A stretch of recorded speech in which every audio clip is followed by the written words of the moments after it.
Today, I'm going to share with you the TOEFL Diagnostic Test. This 90-minute condensed version of the test was designed for students like you who know you have to take the test, but you're not sure what your score is. The TOEFL Diagnostic Test includes all 4 sections, reading, listening, speaking, and writing, and matches the exact type of questions you can expect on test day. My name is Josh McPherson. I'm the head instructor at TST Prep, and our mission is simple: to help you get the TOEFL score you need as quickly and easily as possible. So grab a pencil and a piece of paper, and let's get started with the TOEFL Diagnostic Test.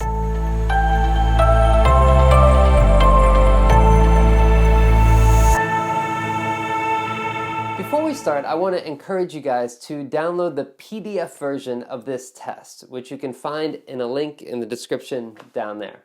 Okay? Now, I'm just going to let you know a little bit about this diagnostic test and how it's different from the actual TOEFL test. Okay, so this is a shortened version of the test. It begins with the reading section.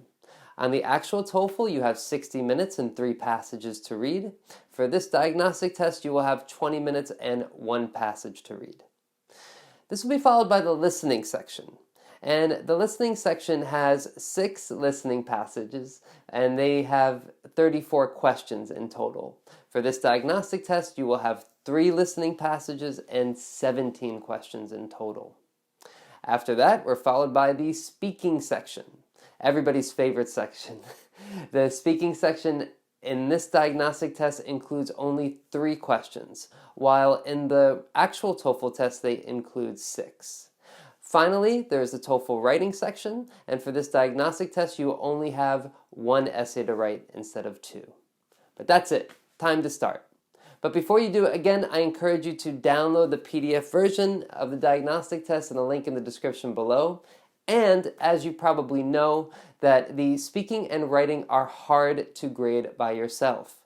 So for a small fee, you can have a TOEFL professional teacher grade your speaking and writing for this diagnostic test at our site, tstprep.com, and I will also link it in the description below. But that's it. It's time to start. Get a pencil and a piece of paper ready. Good luck, and here it is, the first version, or the first section of the TOEFL diagnostic test, the reading section.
Now listen to a conversation between a student and his professor.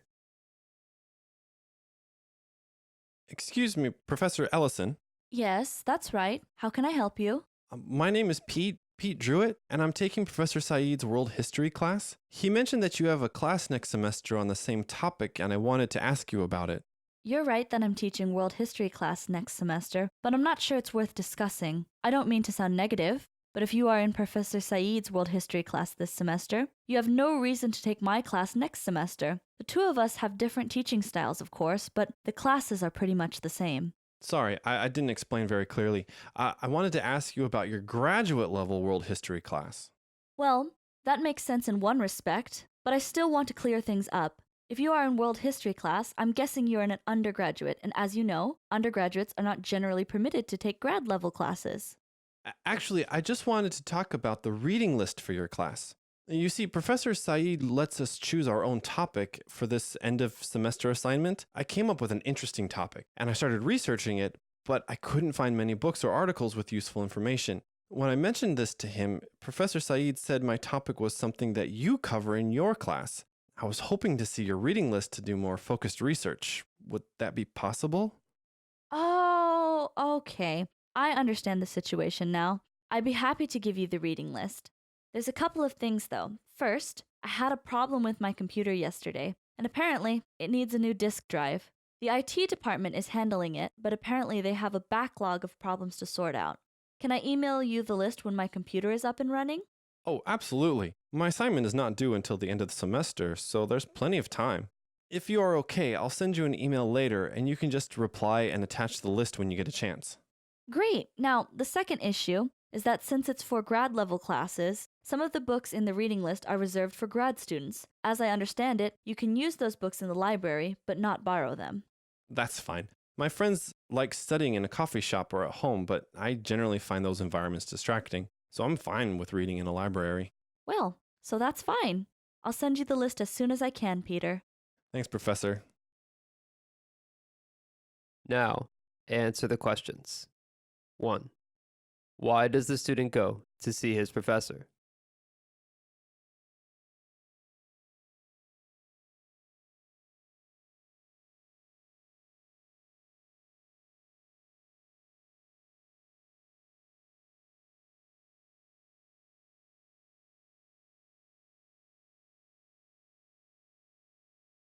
2. What is the professor initially confused about?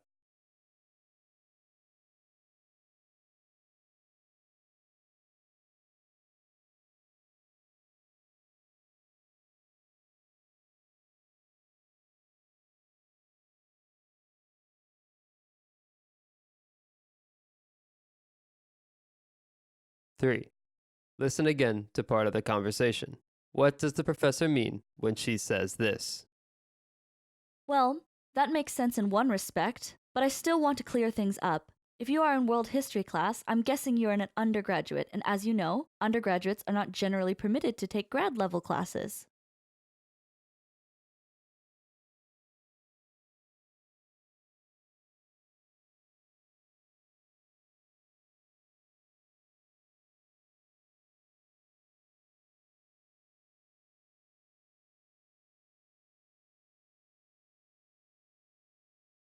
Four.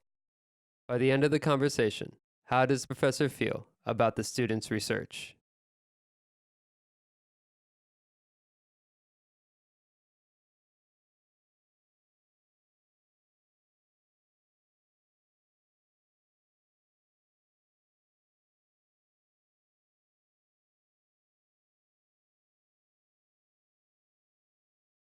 5.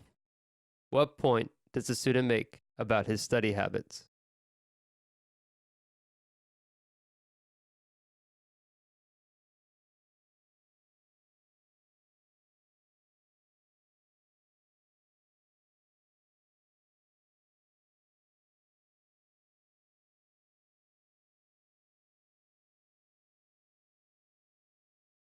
'Now listen to part of a talk in an environmental studies class.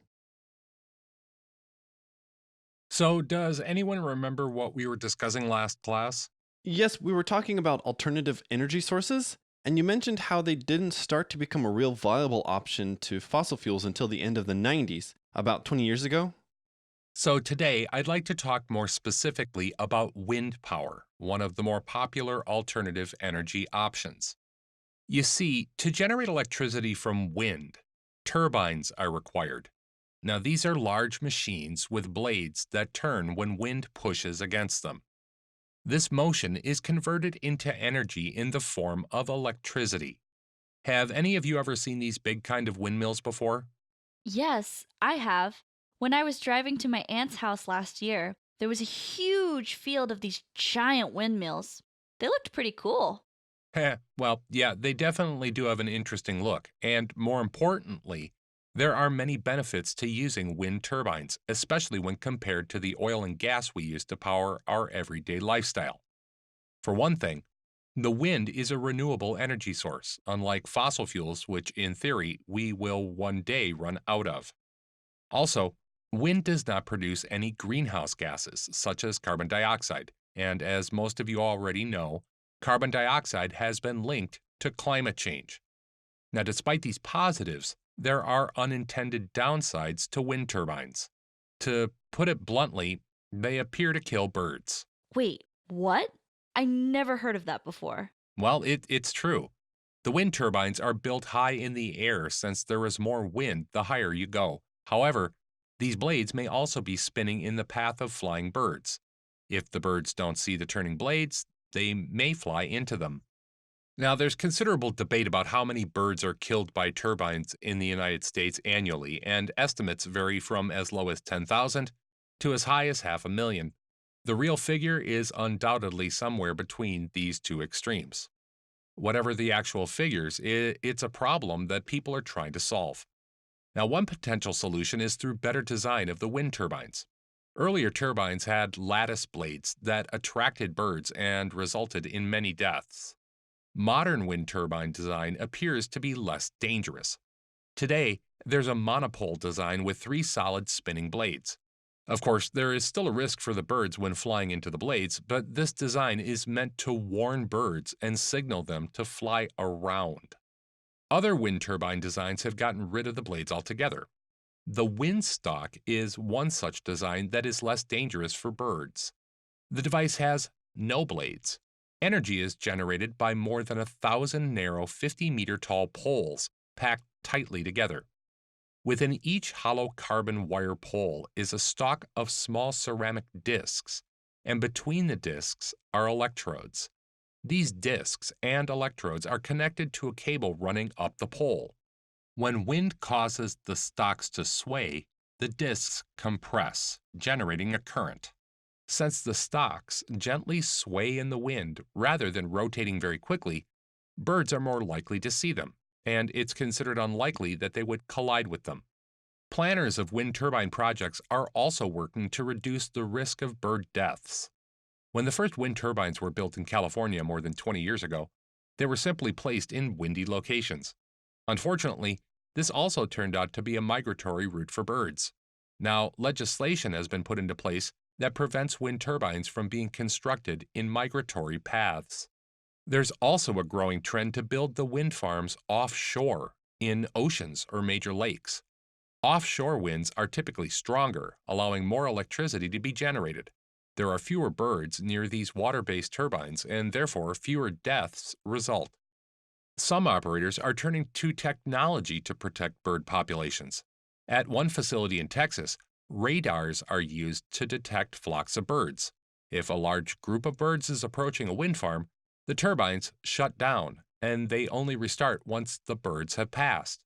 The impact of wind turbines on bird populations indicates how complex environmental problems can be. When researchers are looking for sources of energy that will minimize the environmental damage, they need to consider the entire ecosystem. Now, answer the questions. 1. What is the talk mainly about?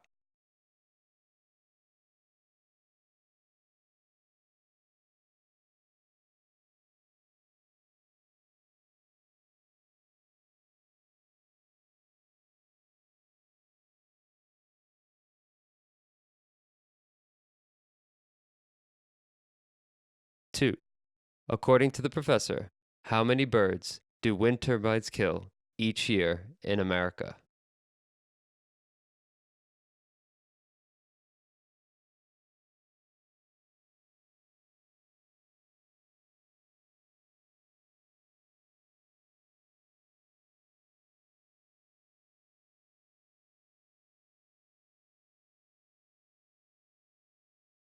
Three. What does the professor say about early designs of wind turbines? Select 2.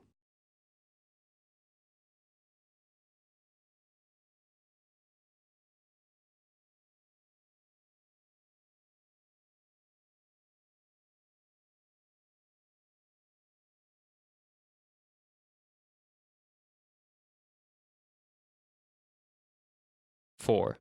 What point does the professor make about the windstalk design?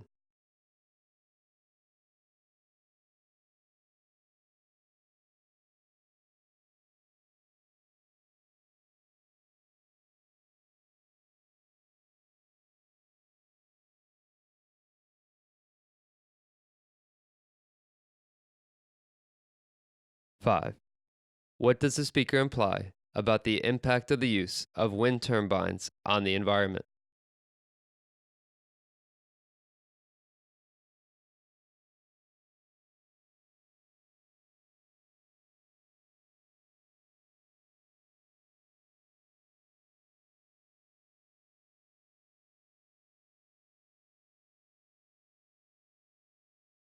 Six. Why does the professor mention a facility in Texas?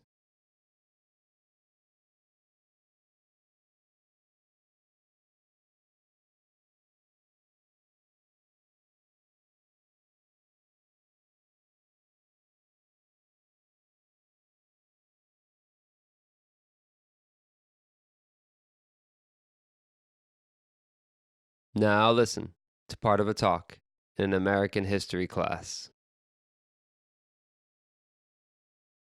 The 19th century was a time of many important events in the history of the United States. One of the most pivotal, which occurred near the start of the century in 1803, was the Louisiana Purchase, the name given to the U.S. government's purchase from France of approximately 830,000 square miles of the Louisiana Territory, named after the French king Louis XIV, or the Sun King. This territory stretched from the Mississippi River in the east to the Rocky Mountains in the west, and from Canada in the north to the Gulf of Mexico, south of Mexico in the south. It included not only the present-day states of Arkansas, Iowa, Kansas, Missouri, Nebraska, and Oklahoma, but also parts of the present-day states of Colorado, Louisiana, and of course, Minnesota, Montana, New Mexico, North and South Dakota, Texas, and Wyoming.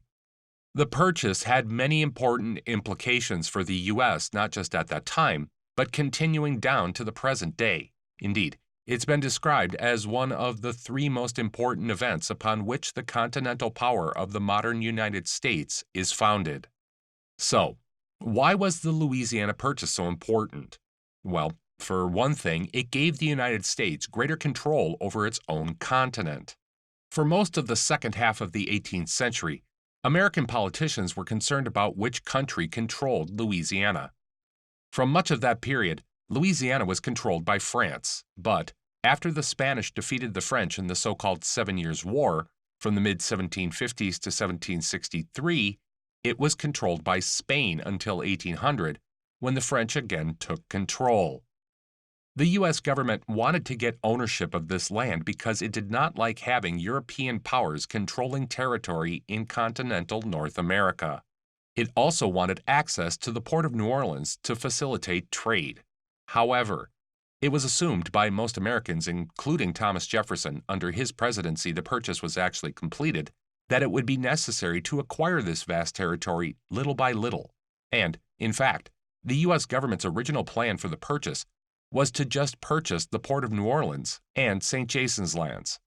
When negotiation between the U.S. and France began, however, Jefferson was soon offered the chance to buy the entire Louisiana territory. There was some opposition to the purchase among politicians who claimed that the U.S. Constitution did not grant the right to acquire territory through purchase. Jefferson accepted this viewpoint but argued as the purchase was in a form of a treaty, and as the Constitution granted him as president power to negotiate treaties, then this purchase was in fact constitutional. On this basis, he agreed to pay a sum of $11 million to cancel France's debt that was almost $4 million. This total of $15 million is equivalent to approximately $250 million in today's terms. Another important effect of the Louisiana Purchase is that it virtually doubled the size of the young United States without a need for wars or conquest. This showed other nations that the United States was willing to use peaceful diplomacy to resolve international disputes. It also contributed to a stronger sense of nationalism that had not been apparent before. In simple terms, Americans began to take more pride in their country, to feel it was strong and globally important. And the land that formed the Louisiana Territory was not just vast, it had ample supplies of valuable natural resources, including gold, silver, and other ores, vast forests that could be cut down for timber, and much of the land was ideally suited for agriculture, with rich soil and a pleasant climate. Taken together, these factors vastly increased the wealth of the United States. Now, answer the questions. 1. What is the professor's main purpose in giving this lecture?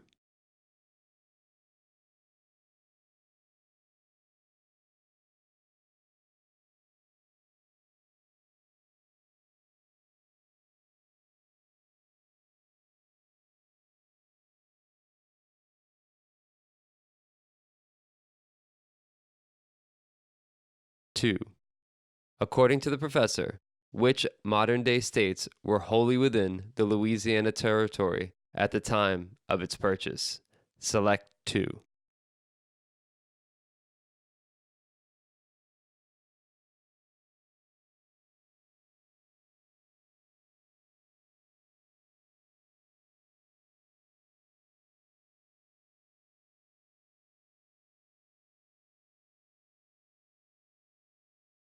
3.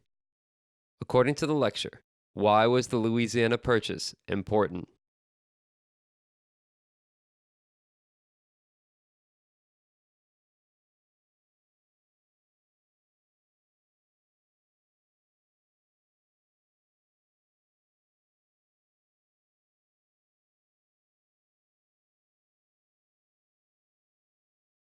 4. Listen again to part of the lecture. What does the professor imply when he says this? There was some opposition to the purchase among politicians who claimed that the U.S. Constitution did not grant the right to acquire territory through purchase. Jefferson accepted this viewpoint but argued as the purchase was in a form of a treaty, and as the Constitution granted him as president power to negotiate treaties, then this purchase was in fact constitutional.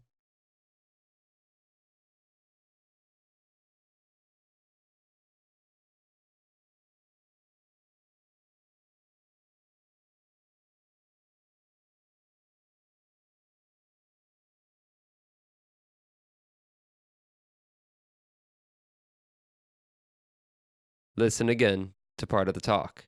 Why does the professor say this? On this basis, he agreed to pay a sum of $11 million to cancel France's debt that was almost $4 million. This total of $15 million is equivalent to approximately $250 million in today's terms.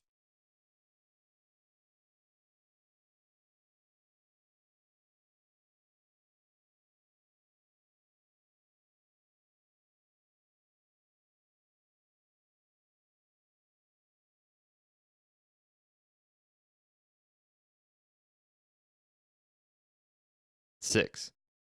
What impact of the Louisiana Purchase does the professor mention? Select 2.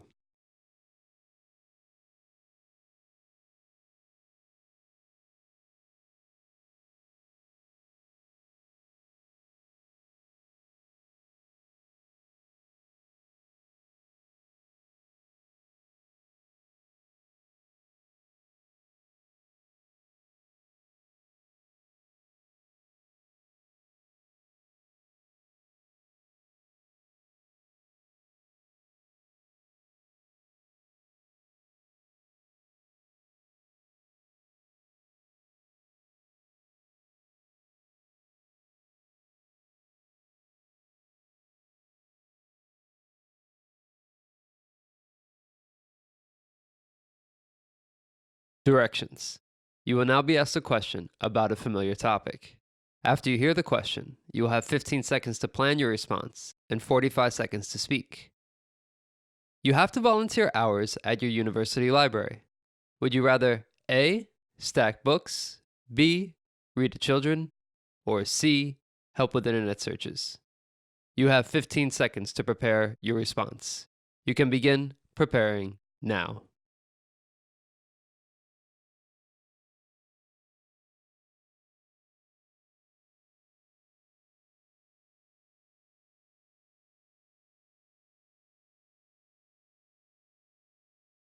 You now have 45 seconds to speak. You may begin speaking now.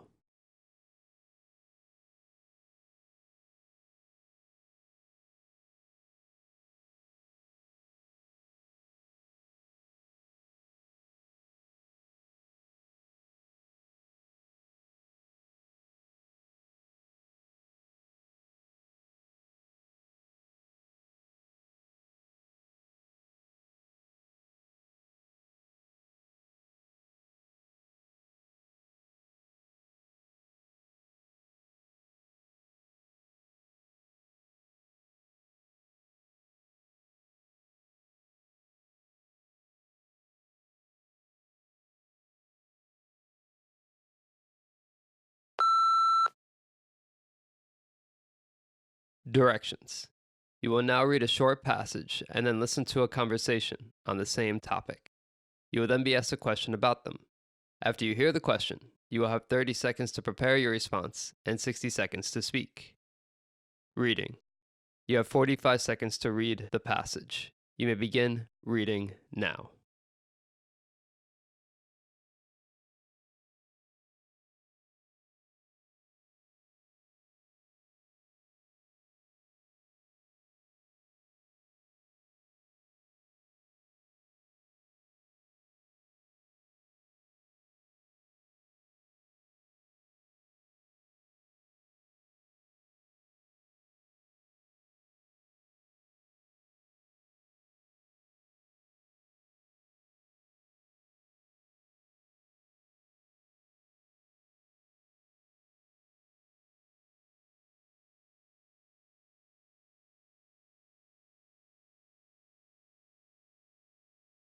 Now, listen to a conversation between two students.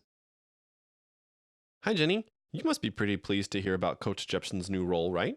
Actually, quite the opposite. I was really disappointed when I heard the news. But aren't you on the volleyball team? Yeah, and that's why I'm upset. We've got a good team, and I thought we could win the championship next year, but now I'm doubtful. I've looked into Coach Jepson's experience, and she's worked as either a soccer coach or a softball coach her whole career. So you're worried about how much she knows about volleyball.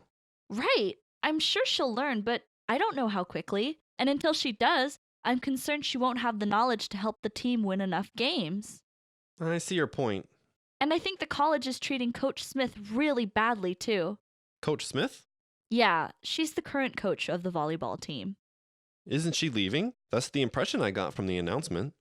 I think she was planning to stay. She held the team meeting yesterday and was really emotional when she told us Coach Jepson would take over. I know the team hasn't done well for the last couple years, but it's due to injuries. It's not Coach Smith's fault. She's done a fantastic job, and I think the college should have kept her as the volleyball coach.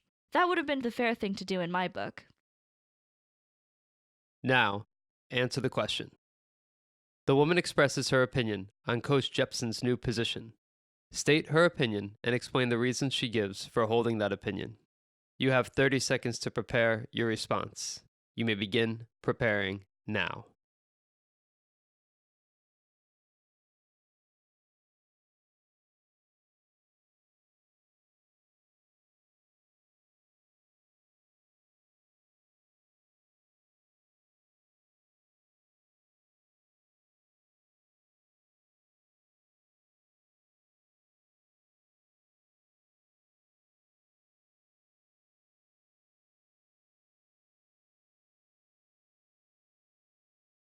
You now have 60 seconds to speak. You may begin speaking now.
Directions. You will listen to part of a lecture. You will then be asked a question about it. After you hear the question, you will have 20 seconds to prepare your response and 60 seconds to speak. Now listen to part of a talk in a business studies class. Okay, so let's continue our discussion of employee compensation. Today, I'd like to discuss a less common method of compensation, namely equity-based pay. In simple terms, under equity-based compensation, employees of the business receive part ownership of the company. This is usually in the form of shares or stocks. So basically, employees are paid a usual hourly wage or yearly salary, but they also receive additional stock in the company. While this may sound like it cuts into profits, equity-based compensation could in fact help save a company money. One benefit of equity-based compensation is that it stops employees from leaving. Staff turnover, which is when employees quit, can be a big expense for many companies. Initial training takes weeks or even months and is costly since trainees are not yet ready to contribute to the company's bottom line. Some businesses feel that offering equity to employees makes them less likely to leave. The reason is that equity compensation plans typically reward employees with more stock the longer they stay with the company. Not only can a company save money by utilizing an equity-based pay structure, but they may actually generate more profits by paying their workers in this manner. You see, another potential advantage of providing employees with stock options is that they are more likely to work harder to ensure the long-term success of the business. After all, if the company does well, its stock value will go up, and any employee who owns equity will see their personal wealth rise too. Indeed, employees may actually go above and beyond their normal work duties to share information about their work on social media, email, and in conversation about their great job and its unique pay structure. Now, answer the question. Using points and details from the talk, explain what equity compensation is and why companies might offer it to employees. You have 20 seconds to prepare your response. You may begin preparing now.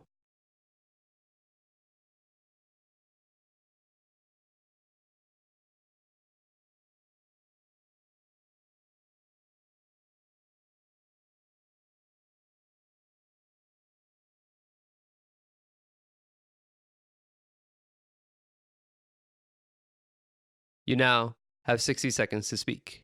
You may begin speaking now.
Ah, you're still here. So, congratulations, you stayed to the end. Woohoo! No, seriously though, congratulations. Sitting through a TOEFL video online is not easy, and it means that you are a motivated student. And you are the exact type of student that keeps us motivated at TST Prep. So thank you for watching, and if you appreciate high quality videos like this one, please visit our website, tstprep.com, where you can find more TOEFL teachers, resources, and tests that are designed to help you get your score as quickly and easily as possible. So, thanks again for watching, guys. Until next time, take care of yourself. Bye-bye.